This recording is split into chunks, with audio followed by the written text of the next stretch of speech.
داملای عزیز، السلام علیکم. یک حاجی همسایه داریم، دخترهاش کسی خواستگاری نمیکند.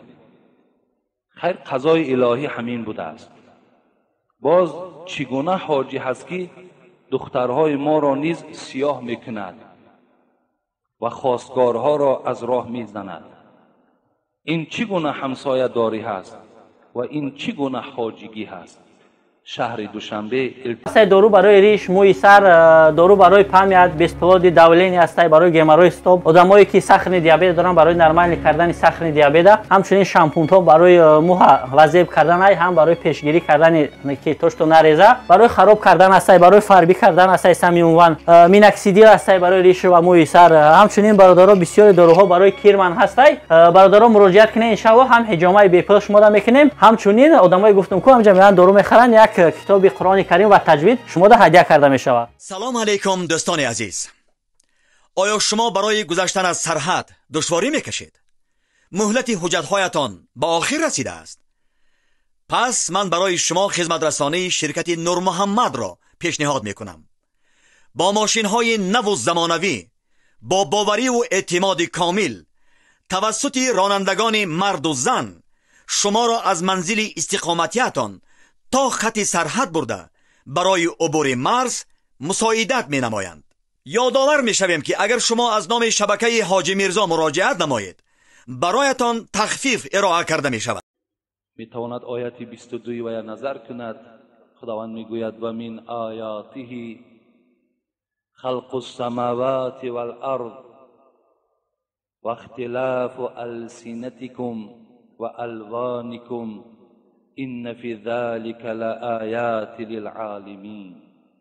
خدا میگوید که همین پیدا کردن آسمان و زمین، من آیاته، این از قدرت من نشان دادن است. این قدرت من است که من آسمان و زمین آفریدم. کسی زمین و آسمان آفریده میتواند یا نه؟ نمیتواند. و از قدرت من است این که من رنگهای شما را دیگرگون کردم. یکی از شما را سیاه کردم، یکی را سفید کردم، یکی را زرد و یکی را سرخ و دیگر نمودها را شما را مبدل گردانیدم. و دیگر از قدرت من این است که من زبانهای شما را دیگرگون کردم تا که برای تمام دانشمندها و برای تمام مردم این قدرت من آشکارا شود، تا که به قدرت من تسلیم شوند که من این ذات هستم که رنگهاتان دیگر میکنم، زبانهاتان دیگر میکنم، آسمان و زمین می آفرم، با یک حرف کن تمام دنیا را خلق میکنم، هر چی خواهم پیدا میکنم. یعنی از این خاطر این کی شده است، این کیش خدا خودش میداند. زمانی که آدم آفرید و فرزندهای او را که پیدا کرد، همون زمان دیگر زبانهاشون را دیگر کرد.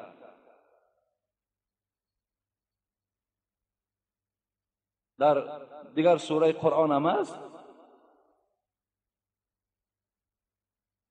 یا ایها الناس ان خلقناکم من ذکر و انثی و جعلناکم شعوبا و قبائل لتعارفوا ان اکرمکم عند الله اتقاکم ان الله علیم خبیر. خدا میگه یا ایها الناس، ای مردم، من شما را از یک مرد و از یک زن آفریدم، یعنی از بابای آدم و از مام حوا شما را آفریدم و شما را من قبیله قبیله گردانیدم، یعنی هر کدام شما را به هر شهر پرتافتم. برای چی؟ برای چی زبانهاتون دیگرگون کردم؟ برای چی شما را قبیله به قبیله جدا کردم؟ لتعارفوا، تا که با یکدیگر رفت و آمد کنید، تا که با یکدیگر خویش و تباری کنید، تا که از یکدیگر عبرت گیرید. من به این خاطر شما را در هر گوشه های دنیا تقسیم کردم. لیکن کی چه خیل شد این خدا خودش میداند، من نمیدانم. آدمانی که امر معروف و گوش کردن نمیخواهند. اعوذ بالله من الشیطان الرجیم. ان شر الدواب عند الله الصم البكم الذين لا يعقلون اولئک کالانعام بل هم اضل اولئک هم الغافلون. چه تشبیه خیلی وزنینه، چه تشبیهی که باور کن در تحلیلش اگر انسان ذره ناموس داشته باشد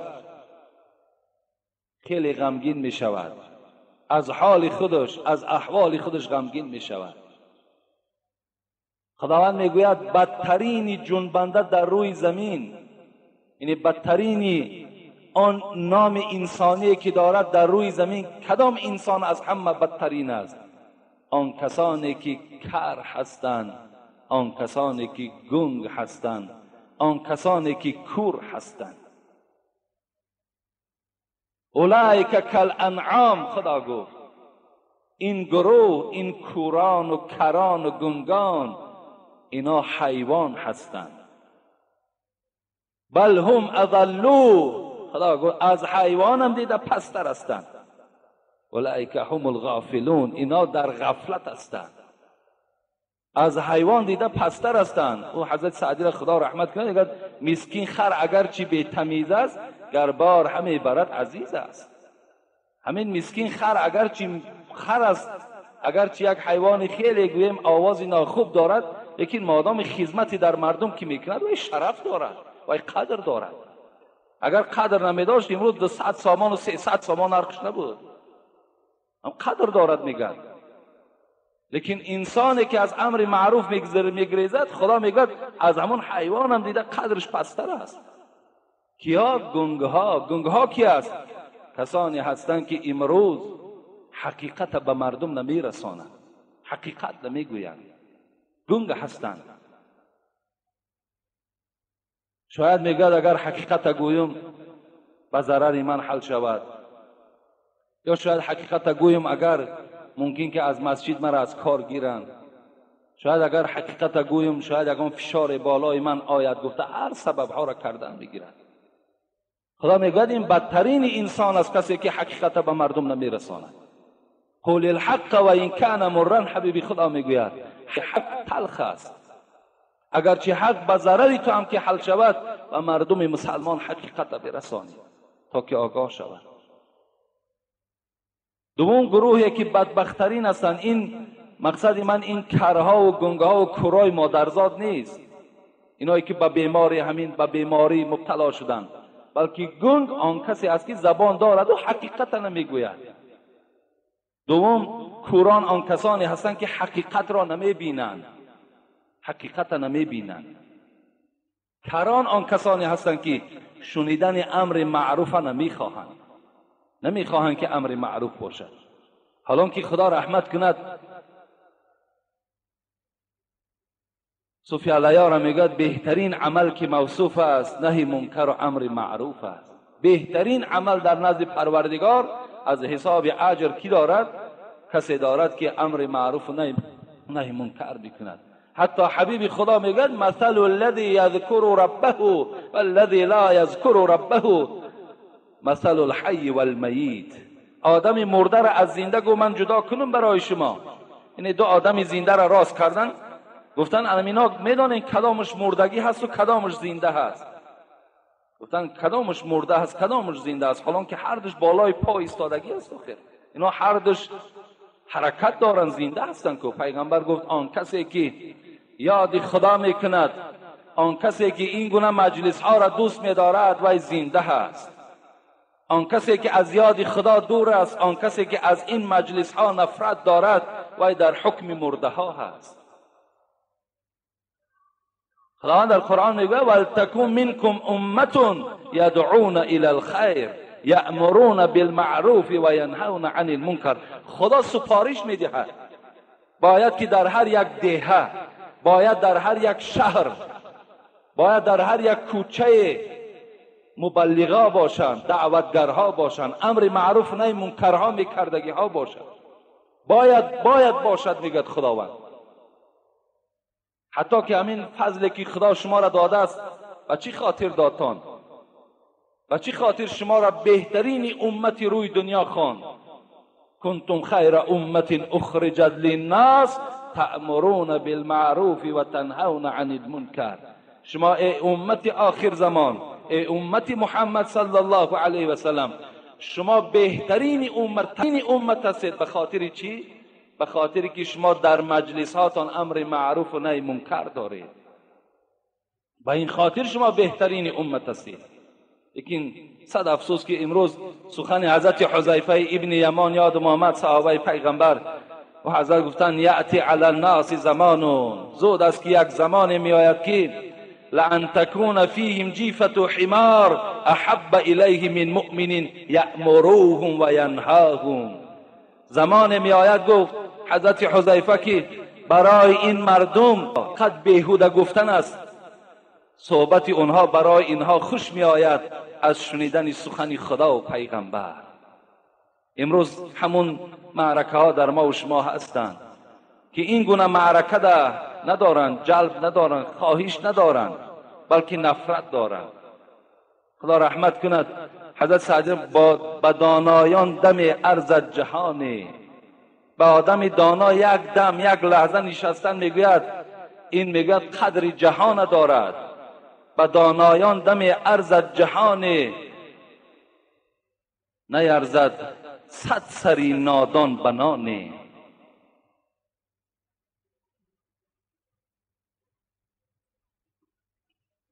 کسی میخواهد، کسی دوست میدارد این معرکه ها را خوش به حال شد، حتی که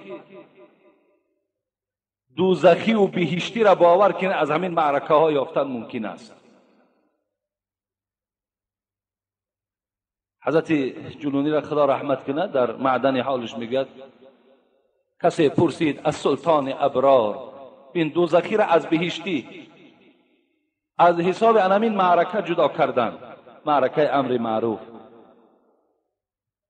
کسی پرسید از سلطان ابرار، شدم در مانده یک امر دشوار، ندانم من سعیدم یا که بدبخت، بهشتیم و یا در عقبه سخت. ای پیغمبر خدا، من نیکبخت هستم یا بدبخت؟ من بهشتی هستم یا دوزخی؟ ای حبیبی خدا برای من خبر ده. پیغمبر خدا چی گفت؟ بگفت حضرت معالایی به هر دیگ، دلی خود عرضه کن در صحبتی نیک. اگر مائل شود دل نیکبختی، بکش سوی عزیزان زود رختی. حضرت گفتن برای آن که تو بفهمی که دوزخی هستی یا بهشتی، برای آن که تو بفهمی که تو نیکبخت هستی یا بدبخت، در یک معرکه امر معروف رفتن نشین. اگر دلی تو در اونجا نرم شد، اگر خواهشی تو باز زیادتر شد، اگر تو با ساعت تیز تیز نگاه نکردی که تیزتر همین معرکه بود شود، بلکه در دلت گذرانیدی که شاید 2 ساعت باشد، شاید 3 ساعت باشد، اگر این چنین لحظه ها در دل تو که پیدا شد، حضرت گفتن که تو یقین دان که تو نیکبخت هستی، یقین دان که تو بهشتی هستی. در دوامش چی گفتن؟ دلت گر صحبتی نیکان نخواهد، لیکن رفتی و بی طاقت شدی، یا که از این معرکه ها گریزان شدی، دلت گر صحبتی نیکان نخواهد، بدان که دوزخی سوزان بخواهد. حضرت گفتن مادامی که در این خیل معرکه ها که بی طاقت شدی و نفرتت پیدا شد، یقین دان که تو بدبخت بوده ای، یقین دان که تو دوزخی بوده ای. آن کسانی که به بیعت از امت من نیست معنی داد کنید. این بیعت من از این میفهمم که پیغمبر خدا گفتن کل امتی یدخلون الجنه الا من ابا. قیل یا رسول الله و من یعبا؟ قال من اطاعنی دخل الجنه و من عصانی فقد ابا. این برادر سوال کرده است کسی از دنیا به بیعت گذرد،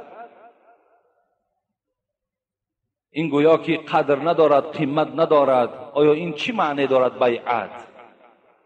من میفهمم که این مقصد برادر چی هست از بیعت، لیکن من برای تو همین حدیث تحلیل میکنم. بیعت انا همین معنی را دارد. پیغمبر گفتن همه امت من وارد جنت میشود مگر کسانی که خواهان جنت نیستند. گفتن کیها هستند که جنت را نمیخواهند؟ گفت آن کسانی که اگر در دنیا به سنت های من قدم زدند اونها جنت را میخواهند. آن کسانی که از سنت های من روی گردانیدند اونها جنت را نمیخواهند. از این خاطر این برادری که بیعت از من سوال کرده است، انا همین است که پیروی سنت های پیغمبر بشو. من احب سنتی فقط احبنی و من احبنی کان معی فی الجنه. کسی سنتی مرا دوست می‌دارد، پیغمبر گفت وای مرا دوست می‌دارد. کسی مرا دوست داشت وای همراه من در جنت است. انا همین است معنای بیعت.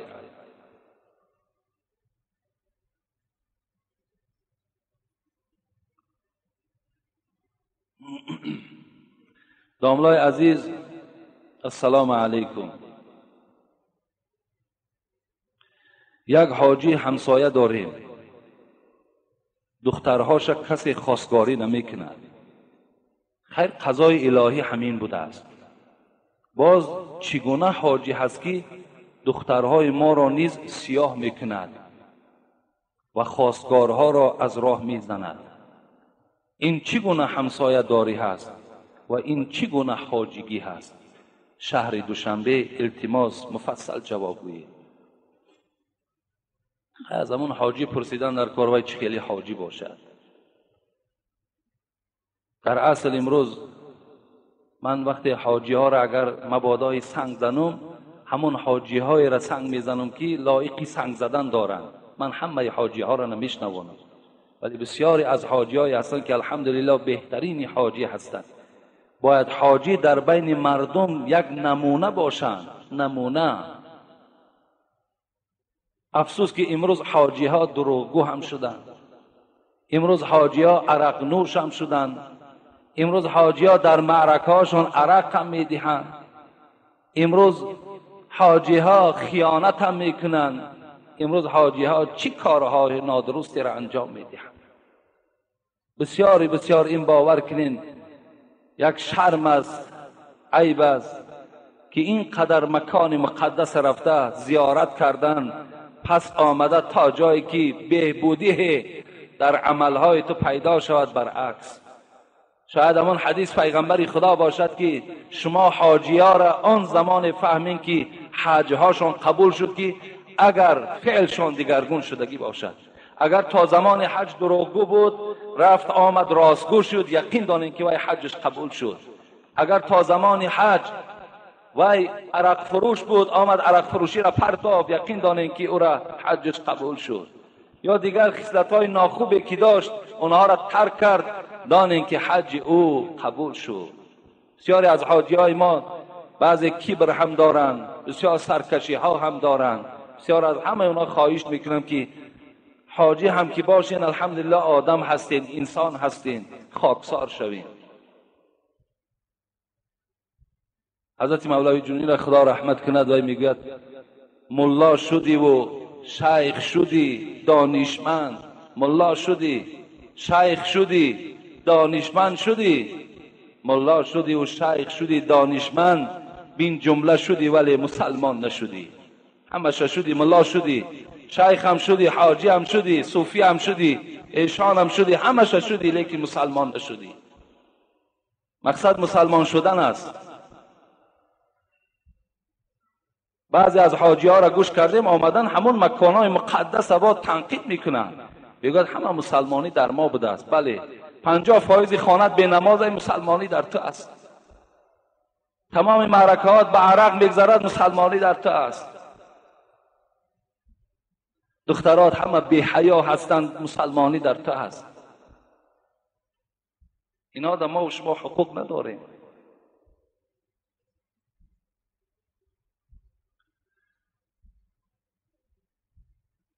این چگونه همسایگی باشد؟ حبیب خدا میگه ما زال جبرئیل یوسینی بالجار حتی ظننت انه سیورثوه. هرگاهی که حضرت جبرئیل نزد من می آمد فقط و فقط برای من در باب همسایه بی نهایت تأکید ها میکرد که با همسایه ها بسیار معامله خوب کن، با همسایه ها بسیار معامله خوب کن. حتی گمان کردم این که وقتی از دنیا گذرم شاید همسایه از همسایه میراث میبردگی باشد. تا این اندازه من نگاه گمان کردم. پیغمبر خدا میگوید والذی لا یؤمن والله لا یؤمن والله لا یؤمن والله لا یؤمن. قیل من یا رسول الله؟ قسم به الله گفت پیغمبر که ایمان ندارد. قسم به الله که ایمان ندارد. قسم به الله که ایمان ندارد. گفتند ای حبیب خدا این در حق کیست؟ الذي لا یأمن جاره بوائقه. پیغمبر گفت آن کسی که فقط و فقط در آزار همسایه کوشش میکنند. این دو همسایه هستند یا سه همسایه هستند زندگی میکنند، لیکن فقط وظیفه‌ش همین است که به همسایه ضرر میرساند، همسایه را آزار میدهد.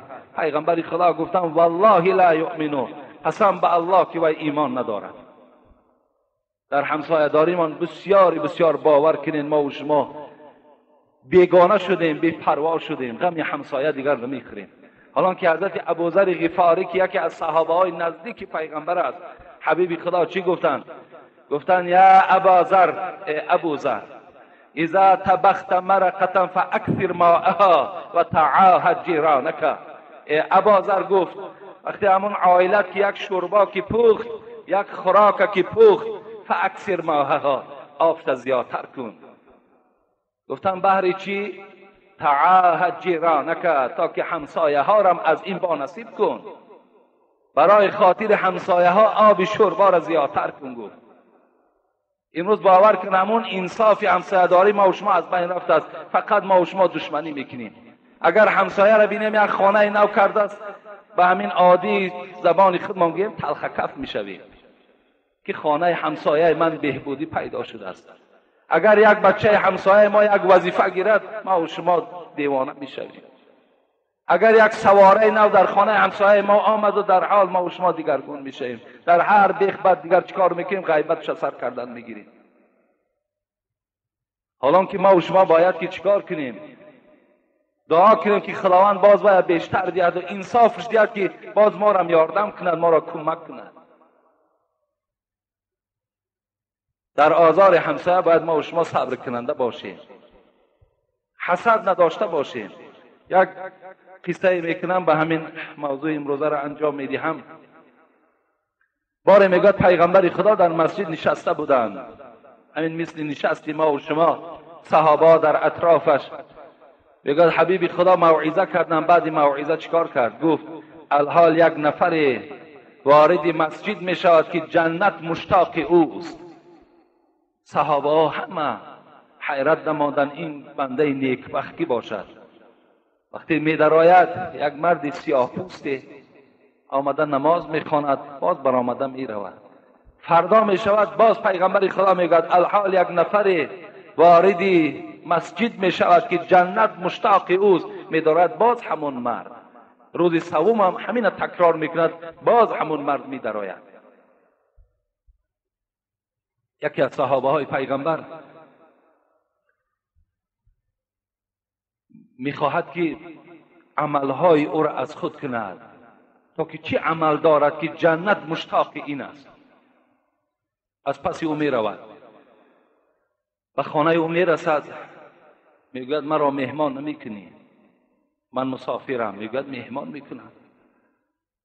این مرد میگوید من 3 روز در خانه این مرد که جنت مشتاق اوست مهمان شدم، بغیر همین 5 وقت نمازی با جماعت دیگر هیچ نماز زیادتیش ندیدم.